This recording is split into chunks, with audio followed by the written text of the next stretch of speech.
Hey friends, welcome back to today's episode of Ketamine Connections. I'm so excited for what we have in store for you today. We are diving into a truly enlightening conversation with a very special guest, Sujatha Reddy. Sujatha is a board-certified Ayurvedic medicine doctor, a licensed professional counselor in Ohio and Colorado, a certified psychedelic-assisted psychotherapist with over 35 years of experience. Sujatha works under Heartland Wellness PLLC and IUmind LLC. Her expertise spans integrated psychology, Ayurveda, yoga therapy, CBT, IFS, acceptance, mindfulness, so many modalities that this brilliant person has to offer. And she specializes in using ketamine-assisted psychotherapy for clients with treatment-resistant depression, C-PTSD, anxiety, addictions, and eating disorders. Sujatha is currently pursuing her license as a facilitator for natural medicine in Colorado, further deepening her already vast knowledge in this space. So just right there, you already know that you're in for an amazing treat. Such a wise being on today's episode. And today we're diving into the power of alignment, how being connected with ourselves and to the universe is key to maintaining health and balance. Sujatha will share her unique insights on how Ayurveda, yoga, and psychedelic-assisted therapy intersect to heal the mind, the body, and the spirit. This episode is really for anyone who feels disconnected or overwhelmed. Whether you're exploring ketamine therapy or just looking to understand more about holistic healing, Sujatha's wisdom has so much to offer. You'll hear how small shifts like adjusting your diet or your sleep habits can really start to ripple through every layer of your being. And by the end, you're going to have new tools to help you feel more aligned, grounded, and connected to your true self. So I'm so excited for you to listen to this episode with Sujatha. Let's get started. Let's dive in and get back to the path of alignment.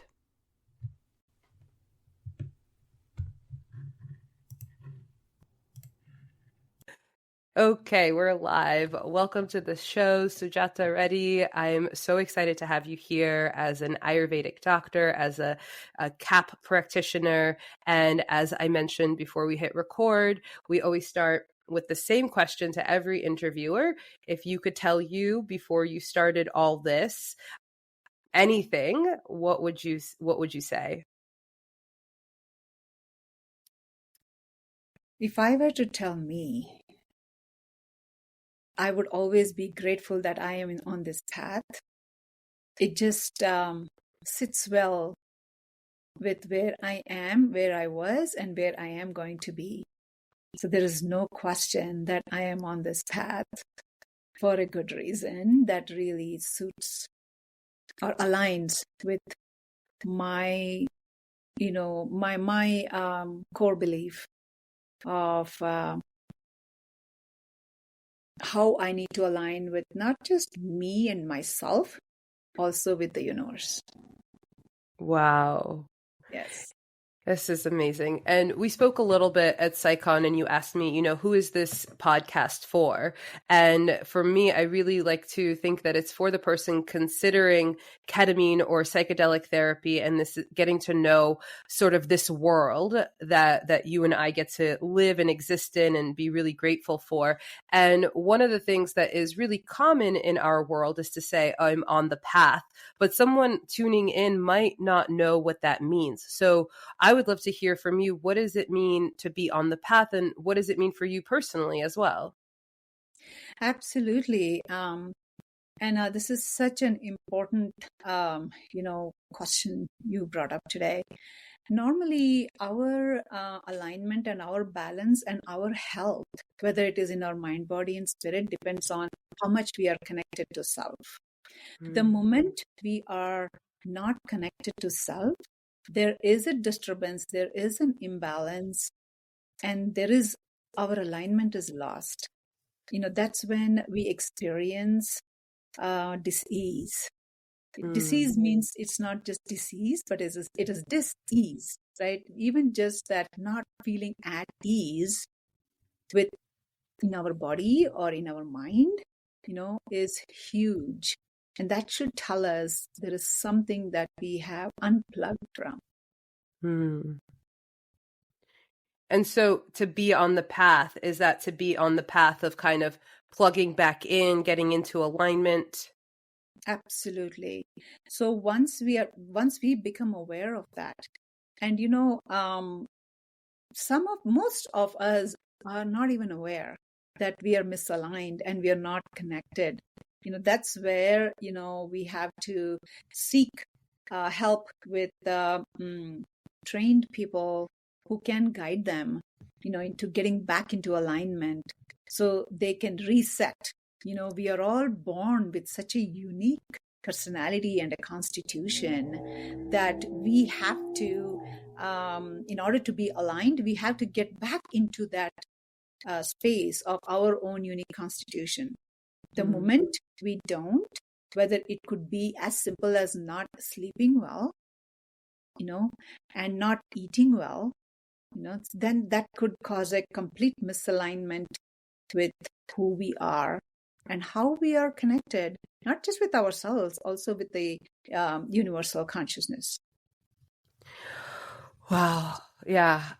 And, a lot of what you're talking about with constitution, with alignment, with, you didn't say the word dharma, but, life mission, dharma from the yogic tradition. And you are an Ayurvedic doctor, which I absolutely adore. I've been studying yoga for 20 years. I've been teaching yoga asana for about 12 years. And so I have a love affair with the yogic tradition. And I love Ayurveda often describes as the sister science to yoga. And so why don't you tell us a little bit about what Ayurveda is? Because I think it'll help people understand a little bit more of the context of what you're coming from. Yes. Ayurveda means it's the science of life. Ayu is life. Veda is knowledge. It's just knowing how to live your life in a healthy state. And if something goes out of balance, how to bring yourself back to balance. That is the whole knowledge of Ayurveda. So Ayurveda, yoga, and astrology are like a triangle or a tripod that is needed to balance, not just at the level of our existence in this world as a human being. Then yoga also plays a role of how we now have to evolve in our soul growth. Once our body is taken care of and we are in alignment, then through the process of meditation or breathing or all of those higher techniques, then our soul growth, the evolution of that starts to happen. And then we are aligned also with the universal consciousness, and astrology kicks in. It will show us the path of where our alignment is with the stars when we were born, what stars are playing in which time in our life, and the planets, and also they have an effect on our lives. And sometimes it can be some difficulties, sometimes it could be great. And we are hugely so interdependent. We cannot just survive on our own. We are interdependent means that we are part of the whole. Like we breathe oxygen and give out carbon dioxide, right? And when we give out carbon dioxide, the plant kingdom needs carbon dioxide. And so we are so aligned with the nature and the universe and the rhythms of even how long our earth takes time to revolve around the sun, and how does the sun play a role in our daily routine, and our moon, how does it play a role in our nightly routine, and moon, our moon cycles, how they are so aligned with how the moon rotates around the earth 28 days, right? And our mood, how it depends on the moon's, vibrations and the pole, and the moon is the mood, right? So, and that also shows very uniquely in our astrological chart. And Ayurveda is a science that takes all of this into consideration and then helps you in the, with not just lifestyle, a daily routine, a nightly routine, a seasonal routine, and what type of foods you need to eat to balance your constitution, and how you have to take care of yourself if you're not feeling well, and how you can prevent, like getting sick, how you can boost your immune system. So it actually talks a lot about not just our constitution, but in terms of our physical body, our breath, our vital body, our mind and emotions, our power of discrimination, and our connection to our spirit.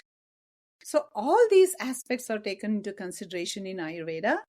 And when we recommend anything for the clients, we look at all these aspects, and reset button is hit. Nothing is, we're all in a continuum, and nothing is forever, right? Change is inevitable.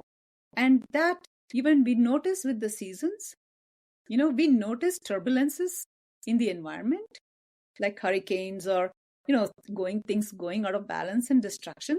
That same thing happens even in our body, at a cellular level, at an organ level, at our level of our mind and emotions, so many different ways. I love everything that you're saying because, in our Western world, it's very common to look at the outcome, right? The symptoms of something. A lot of people, with what you're talking about, maybe someone would say, oh, I don't feel very energetic. I feel stuck. I feel lethargic.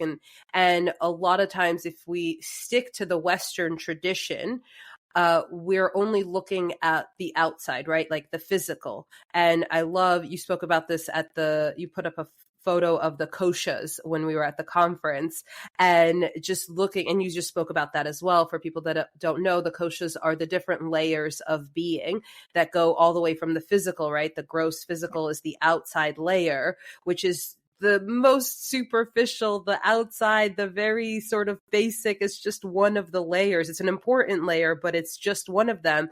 And sometimes if we're looking at the outer, trying to fix the outer with the outer, and we're not able to go deeper into what you're saying, right? Alignment with the breath, alignment with the rhythms of the day and of nature and of seasons and of the weather and the stars, with astrology and all of that, there's so many more places to look for answers and solutions and the root of problems than the Western tradition has traditionally offered. So that I love that you're bringing the Ayurvedic tradition to the Western tradition of psychotherapy. Yes. A psyche is the mind, right? So what happens in the mind, we cannot see. We can only experience. We know that something is wrong. We are not feeling happy. We are feeling sad. And a lot of the things that we experience at the level of the mind and emotions, is only experienced because we have experienced certain, experiences of our life when we see something tragic. Okay, when we see somebody hurt, or when something personally happens in our personal lives, or sometimes it can be a genetic predisposition, and that also shows how we experience life. It's called nature and nurture, right? So when we take into all these elements, then we have to be very skilled in actually recognizing what the root cause of all this is. We are in an authoritative position, that somebody really trusts us and comes to us. Just giving them pills will help their symptoms, but it's not a cure. So now how do we go deeper than that? Lot of the modalities we offer, whether it is allopathic medicine, Ayurvedic medicine, or energetic medicine, they all have to work together. Each of these systems of medicines have their uniqueness. We do need them in different times. There is a placeholder for everything. But with Ayurveda, it is such a complete science that when we are in the rhythm of the nature, for example, when there is sunrise, even the birds wake up. So we have to wake up in the morning, right? Yeah. So there is a sleep time. We have the melatonin at night. What is melatonin at night when we sleep well is serotonin in the daytime, and that is when we are, actually engaging with the world outside. And that can be good, that can be not so good, and how our nervous system perceives it and what we are passionate about and what we are stressed about. There's burnout. There is, so much going on in this world right now. And so we have to hold space for all of that for our clients.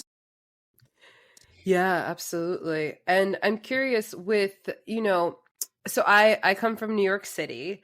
I didn't find nature really until the pandemic. I decided to leave New York City in June of 2020 and I moved to a farm. And so what you're saying about the birds waking up in the morning, I remember my first day on the farm. I was in a tent and the birds woke me up so early. They were so loud. I'd never heard anything like that. And then it became such a part of my routine that the songbirds would wake me up in the morning and the owls would put me to bed at night. And I never knew what time it was. It didn't matter because I didn't live with electricity. I was able to follow the rhythms of nature. And I really miss that lifestyle a lot and often. And now I live back in a city, back living indoors. And so for those of us that are indoors, or maybe people who, like my friends who are still in New York City and never left New York City, and this might be new concept to them. It was a new concept to me. What does it mean to live in rhythm with nature if we're living in cities? And how do we know if we're in rhythm or not? Yeah. It's common sense first, which is not so common these days, because the way, from the time that we are born, we are indoors. We are not like born in the nature and adapt to the nature, right? So it just depends on how engaged we are in nature, means how much are we taking sunlight every day, how much we are going even outside. It doesn't have to be all day. We understand that we have to stay indoors and we have to work and all that is in a building. But our body, every cell is built, or it's organic. It's built, with the same 5 elements that there are outside in the nature, like the fire, water, earth, space, and Ether. Yes. So all these 5 elements, right, which are outside, are also within us in every cell. Yeah. For example, these 5 elements, are in Ayurveda, are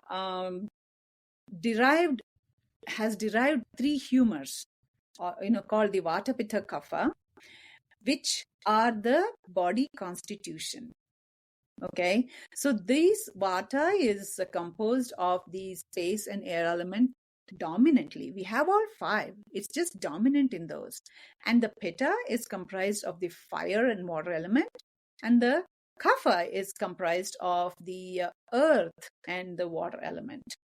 And in Ayurveda, there are 7 constitutions with different permutations and combinations of just this. You can be dominantly a Vata, dominantly a Pitta, and dominantly a Kapha, or you can have dual constitution of Vata Pitta, Pitta Kapha, or Kapha Vata, or you can be balanced with all the 3. You can have equal proportions of all 3 of all the elements in your body. For example, if somebody is very dominant in a Vata constitution, they are more susceptible to high anxiety because of the air and space element.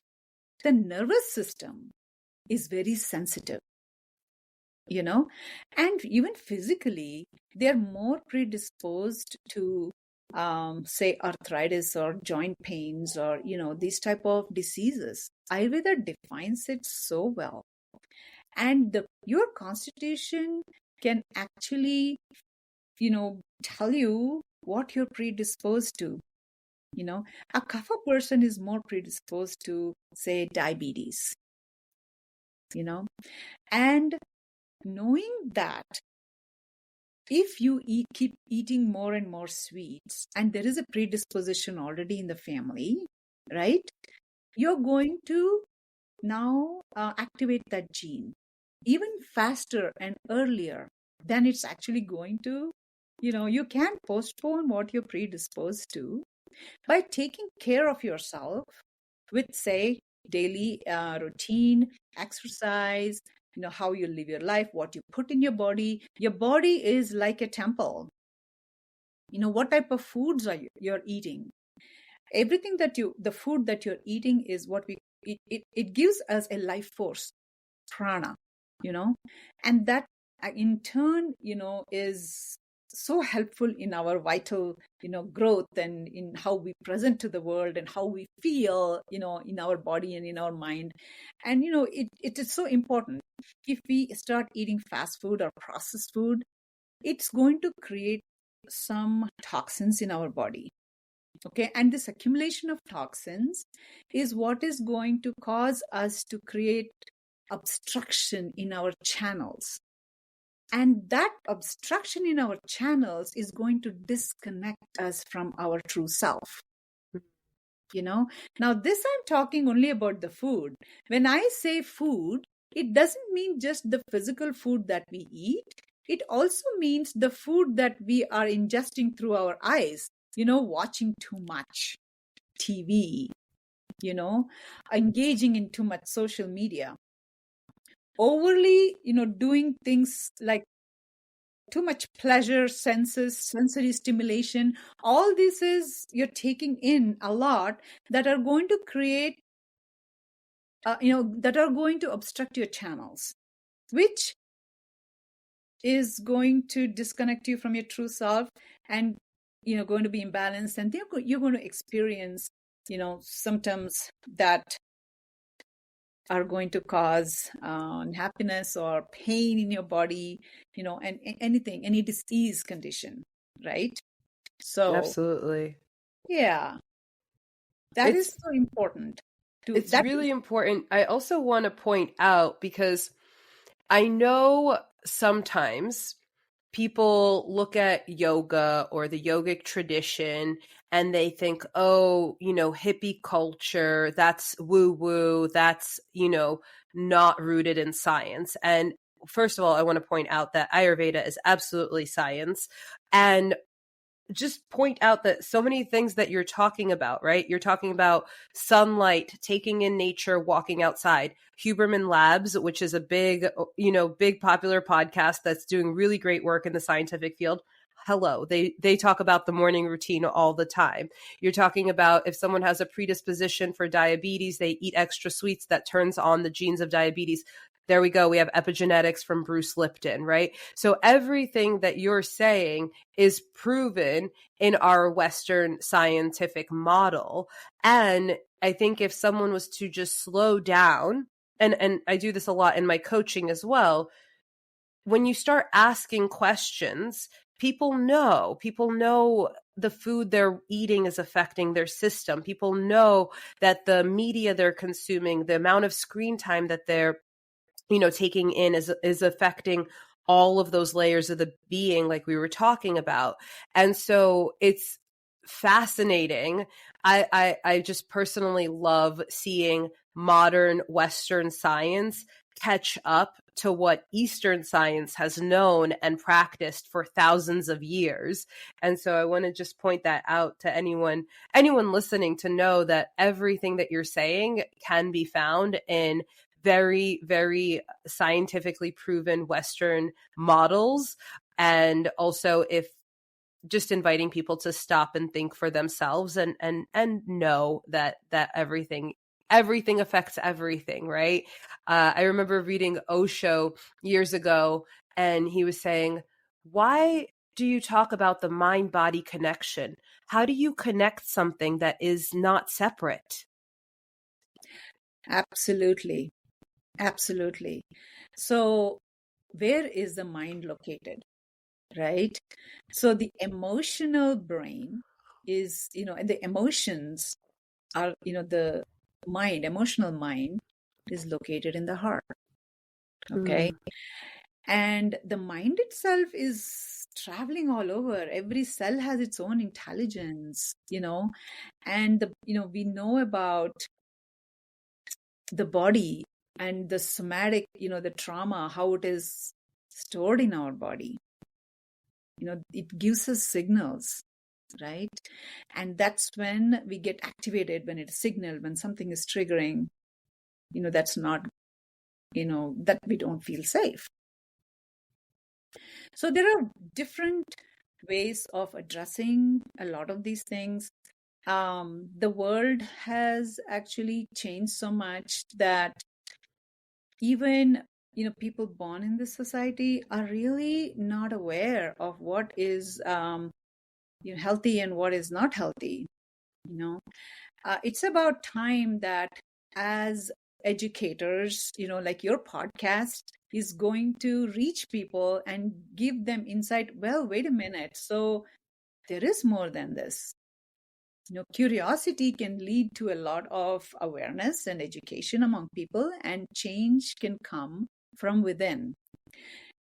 Normally people are trusting the medical field so much, that by default, whether it is our system or, insurance, whether people can afford things or not, even buying organic food is so expensive, So it is these little things that are obstacles and come in the way of, how to keep ourselves healthy. But there are simple things, very, very simple things, that we just need to observe and take control. For example, our melatonin starts to rise, like in the afternoon to evening, to let us know, hey, now we need to go to bed before a certain time, 10 o'clock, right? What happens when we start stimulating ourselves towards the evening with watching TV a lot? It is going to interfere with our melatonin.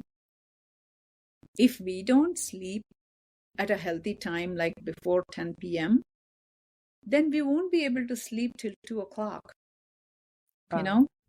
Yes, the later, if you just stay up after 10 o'clock, tendency is you're going to start to feel hungry. You're going to start eating junk food. And then you're going to be watching even more, playing games. And then you're going to be staying up till 2 o'clock. That is how, it's just how we are built, I talked about Vata, Pitta, Kapha, right? Those dominant elements are throughout the day. Also, the Vata is dominant, between, say, 2 to 6 a.m. Okay. And then there is the Kapha time, which is very dominant from 6 a.m. to 10 a.m. and 6 p.m. to 10 p.m. And the Pitta time is from 10 a.m. to 2 p.m. Same goes in the evening, like 10 p.m. to 2 a.m. When I say Pitta time, what does that mean? That means that it is the time of your highest and strongest metabolic time. Okay? How can we correlate that? Just look at the sun. The sun is, you can experience the strongest heat of the sun between this time, the 10 a.m. to 2 p.m. That is the natural rhythm. Our sun is our metabolic rate. Okay, just understanding that, you'll know, okay, this is when we are supposed to eat our heaviest and high proteinaceous meal. Okay, so that it can get digested, it can get absorbed properly and assimilated properly. Now, if we start eating heavy meals at the kapha time, when our metabolic rate is not so high, like for dinner, American dinners are heavy, then when we do that, then we are not digesting our food well. Right. It is half digested, passes through our gut, and then there are stagnation toxins, and those are absorbed, and then the cycle is not so great. In the morning, you won't wake up, you're going to feel lethargic, you're not going to feel full clarity, and you're not going to wake up happy. Absolutely. Something I wish our culture talked about more is poop. It's such a sign of well-being. It's a sign of, you mentioned earlier what we consume, right? So when we digest, the food and the drinks that we ingest. We also digest experiences, we digest media, we digest everything that happens in our day. And so if that's not moving through, it's going to cause stagnation in the system. And then it shows up as a lot of different ailments. And I want to actually ask, how do you bring this system to the ketamine-assisted psychotherapy that you do? Is this a part of the integration? How do you bring this in? Yeah. We talked about obstruction of channels, right? And sometimes trauma or depression, long-term untreated depression and, trauma that they have experienced through childhood, and all can be so crystallized in our body, and it can lodge in any of the 5 koshas. Suppose certain things are not taken care of at the level of the mind and emotions, it can get lodged in our body. It can become chronic and get lodged. Same thing goes if you are experiencing a physical ailment, it disturbs your mind. So it is so interconnected. It is said that if you want to reach your mind, you go through the body. If you want to reach your body, you go through the mind.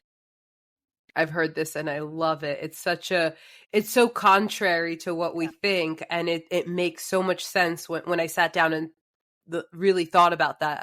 I really, really resonated. Yeah. So the way I approach, my ketamine, integrate the ketamine treatment in the modality is I look at all these, these aspects in an individual, how strong their, the trauma is, and how deep their depression is, so it is at the preparation phase that we actually start. We start to clean up, remove everything, whether it's toxins, what type of foods they're eating, what type of lifestyle they're living, start to make change at that level first.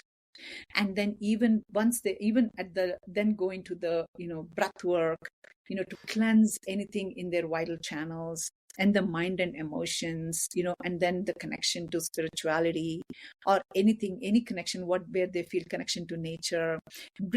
Start actually giving them tools and resources and change their entire mindset to get connected to themselves first, and then just before the ketamine, I have them go through a cleanse, so the cleansing process is again at the level of the body, the breath, the mind and emotions. So when they do the cleansing, what happens is anything that is so crystallized is softened and is ready to discharge so easily.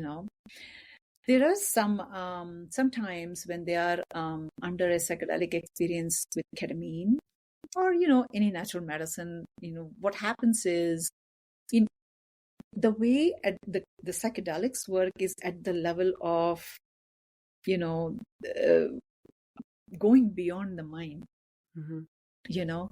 So they show you a non-ordinary state, an outer body experience, a dissociative experience. To even understand and experience that at a deeper level, all your channels need to be clean. Okay, you have to, it's like having, say you're driving on a highway, and then there's a roadblock, right? So when there is a roadblock, then there is traffic jam, then there is narrowing of the road, there's just, then it's going to take a long time, So before a ketamine journey, when you do the cleanse, the jams are removed so that it may not have fully cleared, but the roadblocks are removed. The roadblocks are made softer. It's not crystallized. And when there is ketamine or any other natural medicine introduced, then it's easy for the medicine to kind of really, give you that deeper experience so that you can now, move forward and make progress quicker. And you don't have to go through many, many sessions. That makes so much sense. I work with preparation for ketamine, so I guide clients also through cleansing, certain things out of their lives, really preparing for the journeys. And this is something we see also in plant medicine journeys. There's often dietas with some of the, more indigenous medicines. And that's what I always explain is, the medicine is going to work on whatever is most urgent.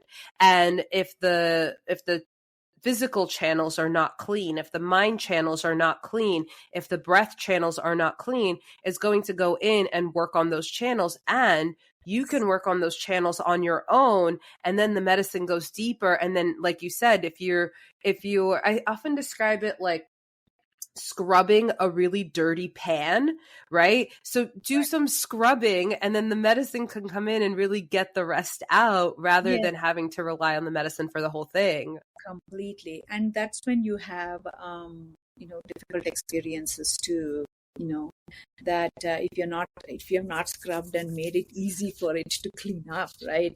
Then, you have to, it's kind of harder. Your experiences are going to be, maybe you are going to have a much more difficult time. It may take a little longer. It doesn't matter. When you go into plant medicine journeys, shamans, they do cleansing, you got to do it.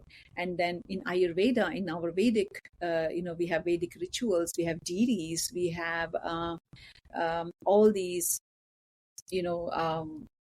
say mantras, that we channel, we teach at different levels. So they hone into those mantra vibrational frequencies so that, that channel can be cleared, and the intention setting and how they move into the medicine becomes very sacred.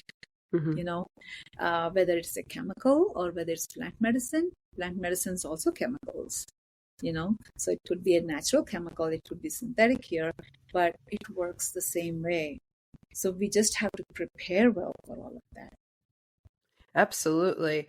And I'm curious, what are you seeing with the benefits of adding everything that you're talking about, the Ayurvedic medicine, the preparation, the cleansing, and using that with ketamine? What kind of results are you seeing in your practice? What are people coming to you for, and how are they, progressing?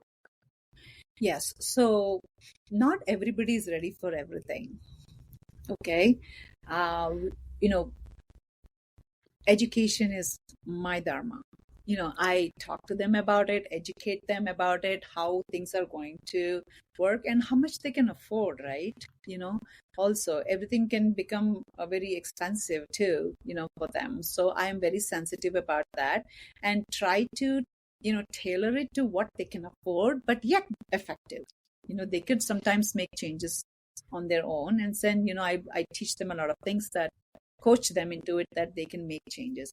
And it is difficult for some people to adapt to these changes instantly. It does take time, So when somebody's coming to me, I'm not pushing ketamine instantly, They have to go through some of these steps with me, slowly but surely. If they've already received therapy, if they have a therapist, great. But let's just look at some other aspects, give them the tools and the resources.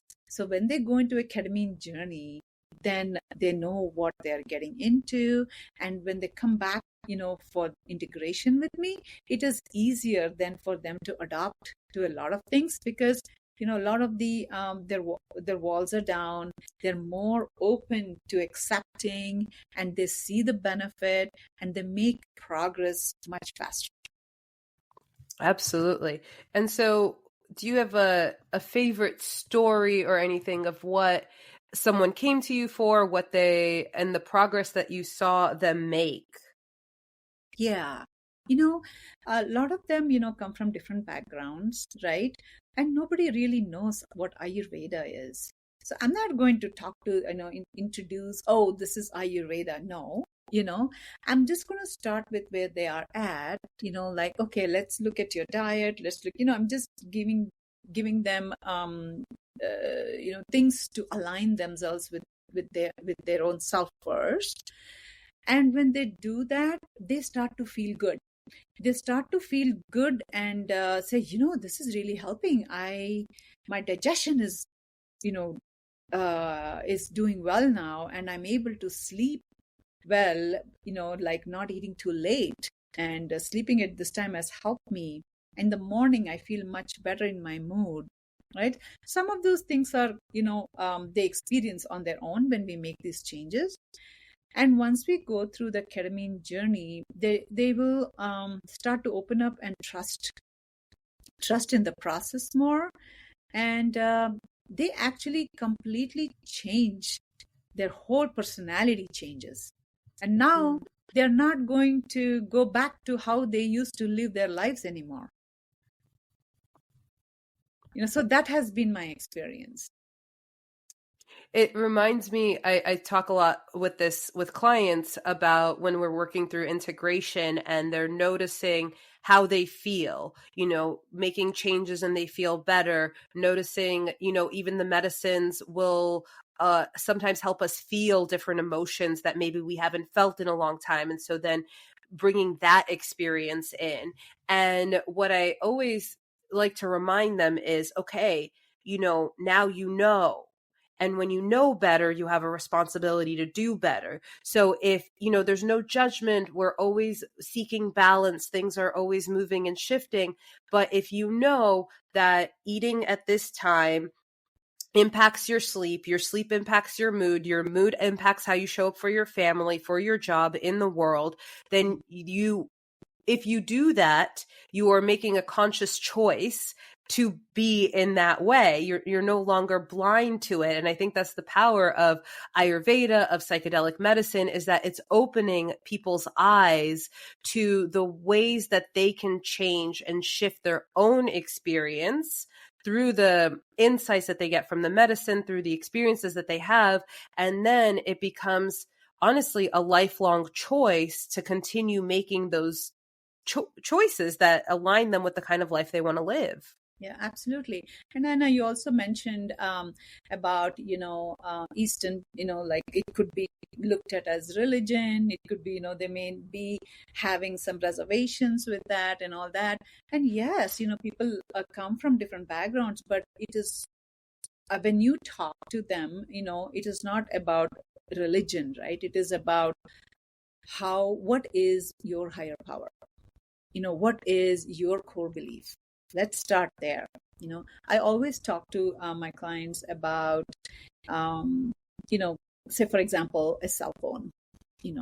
As a phone used to be so bulky, and now the phone is so slick and it can do such, intricate things, so many apps, so much, you can live your life out of the phone now, without leaving your home. But even for that phone to operate, it needs to be charged. Right. Okay. It needs to be plugged in. It needs to be charged. Okay. I give them an example of how that phone needs to be connected every day with energy. Here, in this case, an electrical energy going into whatever company we subscribe, and where they're getting the power from is through the elements, whether it is solar power, water power, earth, and all of these power sources are from our five elements. Right. Even if you're considering your phone as a non-living thing, even that is dependent on energy. Right. For us, even, our vital energy, vital source, our consciousness needs to be connected to that higher universal consciousness. We need to be connected. And how can we do that? Intentionally, breath work, meditation, yoga, and all of these is something that are ways to bring, control your body and then your breath in order. They are just a prerequisites to even get into meditation. Right. Regulating your heart rate and your breath is so important. When you are having an anxiety attack, you are completely dysregulated, and your breath becomes so shallow, your heart rate increases. The first thing you would do is practice that regulating your breath and heart rate through mindfulness practice, becoming aware of your breath. Very simple. I tell my clients, if you don't have time, I understand. You're at a stop sign. Don't do this like when you're driving, but at a stop sign, you can just take a few deep breaths. So you're going to avoid road rage or being angry or frustrated with other people's driving. Or even at work on the hour, just mindfully take deep breaths. Connect back to yourself. Bring yourself into that regulated state just by breathing. Let's start there. Oh, it's everything. When I talk to clients going into, a lot of the clients I work with are going into psychedelic journeys for the first time, and I teach them breathing techniques. So if they are having a challenging experience, they can take control of their breath as a way of taking control of the experience. And there's actually a yogic saying, and I don't know, I've looked this up so many times, I don't know where I got this from, but it's a beautiful saying. It says, "Do not try and control the mind. Control the breath and it will control the mind." Yes. So breath is a bridge between your mind and your body. Okay. When you feel pain, you hold your breath. Right. Okay. When you feel anxiety, if something is threatening from the outside, you hold your breath. So breath is the pulse of how healthy you are in your mind and body. That's so being powerful. Connected, breath is like God. You be connected to your breath. You call it God, I don't care, but that is so important. So for us to be mindful about our breathing. So we then don't become so glued or attached. It's like we have to be more like a Teflon than a Velcro. I love that. Yeah. And I'll say one more thing about the breath, because I used to have really terrible anxiety. I had it ever since childhood, and, so many different ways of working to control it, including medication when I was younger. And to this day, if I feel my state getting anxious, heart rate rising, temperature rising, vision narrowing, and then I never think it's going to work. But if I just pause everything that I'm doing and take 3 to 5 intentional breaths, I feel at least 50% better. If I do it in a way with some of the techniques that I teach, like the box breath, or, adding some bilateral stimulation with butterfly taps, it comes all the way down. And then, my focus opens up, my critical thinking is back online. I'm able to see the entire picture of whatever I'm looking at. And then I can act from that place rather than the panicked state that so many people are walking around in. Absolutely. And, another important thing to add here is we are all born with a certain vagal tone. When I say vagal tone, I equate that to a battery pack. So our immune system, right? Our immunity, how strong is our immune system to tolerate emotionally certain things or physically certain things, in our body or in our mind or emotion. So we are born with a certain vagal tone. That depends on how our mothers who are carrying us are experiencing life. If our mothers were highly stressed out, that is going to pass through the placental barrier to the child's nervous system, to the fetus nervous system, and it is going to lower the vagal tone. So certain people are born with highly sensitive nervous system, and what do we call them? ESPs, emotionally sensitive people. Right, or highly sensitive people, sensitive people, they're all having a very low vagal tone. How is it that certain population can really tolerate a lot? They can just, see things, horrific things, and they're okay. They can reset so quickly. But how is it that certain population are not? When you actually, when I do an Ayurvedic consultation, I go back to even their mother, how they felt, how their life was, and what their family genetic history is, and how they, how all of that matters.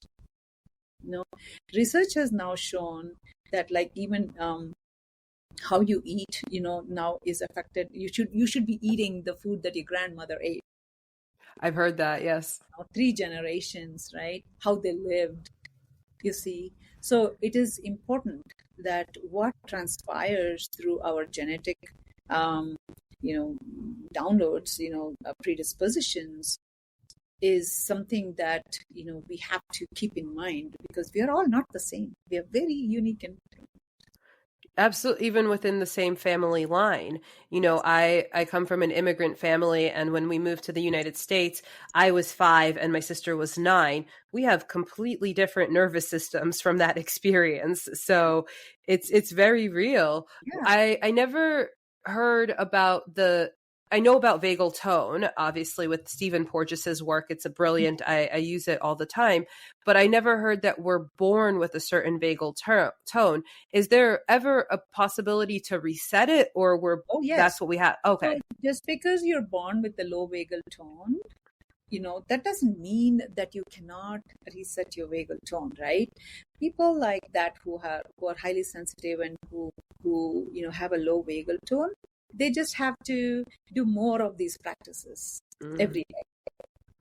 I'm one of those people. I do these practices every day, and I really feel stronger. You can build your vagal tone every day. It's like, think about a phone discharging soon.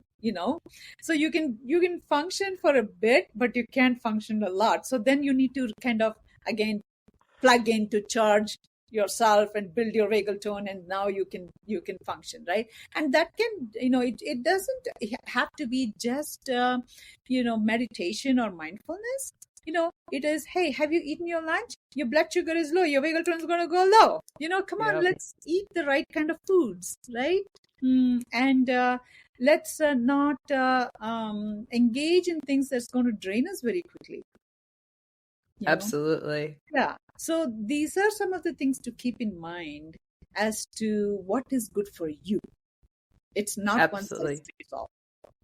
Right. And that's what I love about Ayurveda, right? With the constitutions and its balancing, right? It's, if someone is kapha, I'm physically very kapha, I have to do a lot of pitta practices to balance that out. Yeah. And someone who is pitta needs to do more kapha to balance that out, and really knowing that about ourselves so that we are seeking that balanced state, because that is where the alignment comes in.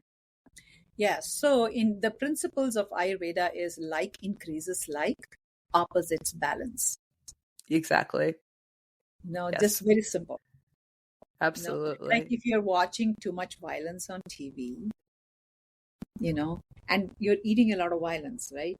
So your behavior is going to be anger and negative emotions. That's what you're giving out. Right. Okay. Oh, So even what you watch, how you conduct yourself every day, and that's where yoga kicks in, right? There are 8 yamas and niyamas in yoga, right? The 8 limbs of yoga. It's very clearly explained as to how you need to live your life, how you need to conduct yourself every day, and what you need to take in and not take in, how to withdraw your senses, how do we do breath work, and all these are preparations to even starting a meditation practice. One of the most powerful insights I had in my life was many of them have been in a yoga class, but one of them I remember the teacher, this was so long ago, we were doing a pranayama practice and the teacher said, okay, we're going to hold our breath at the top when we fill in, and then we're going to empty and we're going to hold our breath at the bottom. And I had very different experiences being full and being empty. And that gave me a lot of insight with other elements of my life. And I have had so many profound states of epiphanies in yoga classes. I'm a huge advocate of the yoga practice. Yeah. Only in silence there are downloads. It's like when you say you're on a vacation, you are on a waterfront, and in the early morning when you wake up, the water is so placid and so quiet, and when you look into the water, you can almost see the depth. But then as the day progresses, all the elements take over. People start putting boats on it or swimming or whatever they do, and there is wind, rain, whatever that is. There is turbulence in the water, there's waves and all these things, and when you try to look, you can't see the bottom, right? Same thing happens in our mind too. Through the turbulence in your mind, through the ripples in your mind, you cannot see clearly. You cannot be connected to that depth in you, your true self. Wow. That's the perfect place to end. That is it right there. That is the mic drop moment. Through the turbulences of the mind, you cannot see into the depths of yourself. And that's so many people coming to ketamine, right? They want to see into the depths of themselves. And this conversation is so enlightening, bridging the Eastern and the Western.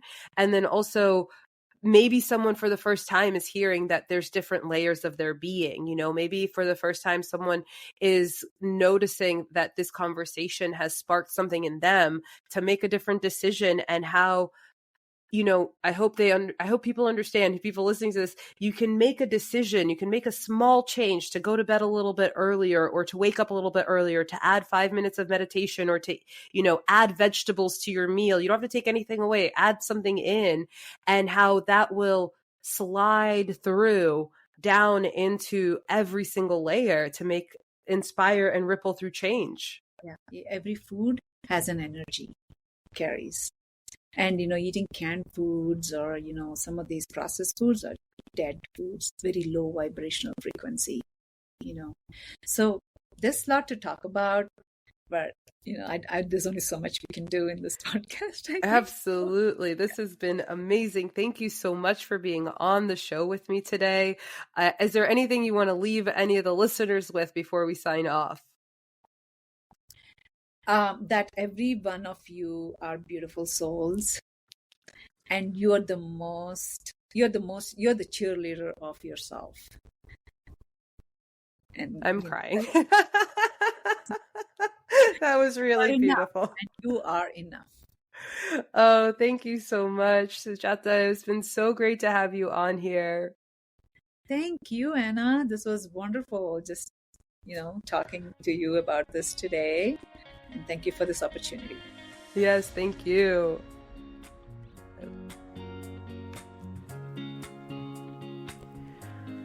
Thank you so much for joining me on this episode of Ketamine Connections. I hope you found our discussion insightful and empowering. Remember that understanding the subconscious mind and how to make the most of ketamine therapy can truly transform someone's healing journey. And if you enjoyed today's episode, please take a moment to share it with your friends and family and anyone who might benefit from this information. So few people considering ketamine therapy are fully educated about its potential and the impact that it has on the subconscious mind.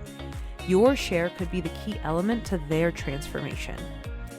Don't forget to subscribe to Ketamine Connection so that you never miss an episode. And if you have a moment, I absolutely adore reading your reviews. So your feedback really helps me feel like this is an engaging exercise. Otherwise, I just feel like I'm talking into empty internet space. So your review really helps light me up and also helps me reach more audience. So I would appreciate one if you're willing. And please use the link below to submit any questions or topics that you would like covered. I cannot wait to hear from you and to co-create this journey together. Until next time, keep exploring, stay curious, and embrace the possibilities that are available in this moment right here, right now. Thanks so much. See you next time on Ketamine Connections.